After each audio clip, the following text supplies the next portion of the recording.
იცის ბატონმა მამუკამ დინარაძე მე ნახევრად გახწნილი შვილი რომ დავკრძალე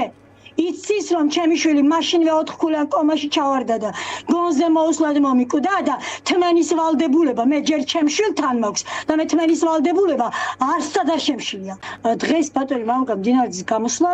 ჩემს მიმართ იყო არაეთიკური მე ვერ მასწავლის მამუკამ დინარაძე სად როგორ უნდა ვილაპარაკო და სად როგორ უნდა ავზომო და გავწონო სიტყვა არ მაკლია ზომაწონა მე სიტყვა პასუხში მიუხედავად ჩემი სიმწარისა მე 9 თვეა ვუცდი ჩემი შვილის მკვლელობის პასუხისგებაში მიცემას და სად რა არასწორი სვლა დაინახა და სად შეეშალა ეკაკუპადაციდან გამოძიებას ხელი ძალიან მაინტერესებს ძალიან ზედმეტი და არაკორექტული იყო დღეს ცდილობდა სხვათა შორის სიტყვა პასუხის მოწონვას ეს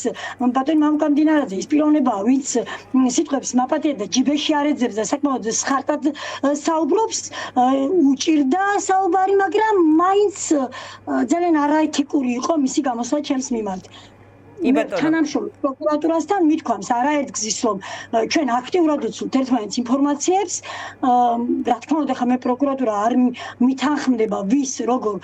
დააპატიმრებს მაგრამ თანამშრომლობთ ეკაკუპადაძის გამოძიების ხელი არ შეუშლა და უფრო მეტსაც ვიტყვი რომ არ ეყვირე ეკაკუპადაძის ახლა მხოლოდ ალექსანდრე გაბაშვილი იქნებოდა მხოლოდ წლის და 6 თვით დაპატიმრებული და სხვა ყველა გარეთ იქნებოდა მე ამას ვამბობ პროკურორ ლუკა გამყრელიძის წინადადებით შენ დამაჭერინე ისა გიორგი რიკაძეო და მე იქიდან აწყობილი დანარჩენი ქრონოლოგიით. ასე რომ დღეს ძალიან შეეშალა მამუკამ დინარაძეს პირადად ეკაკუპადაძისთან.